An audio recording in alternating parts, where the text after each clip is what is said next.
we have to combine this logarithmic expression. First, we want to look for any coefficients. These are coefficients, but with properties of logarithms, you can turn these into exponents, which you need to do. Now, you move it back to the exponent position. This one as well. We'll need to move both of these back. When you do that, this will say ln. It'll have the x+6 in parentheses and it'll be to the 4th power.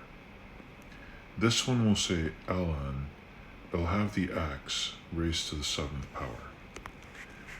After that, you want to see if these are connected by addition or subtraction.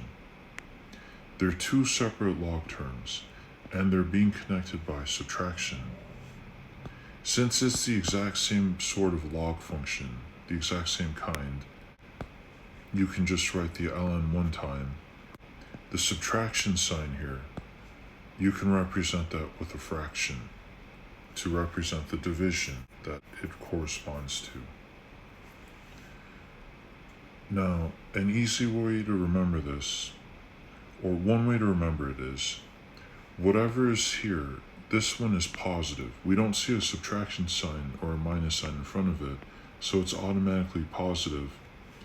That means that you'll take this entire argument here and you'll put it in the top.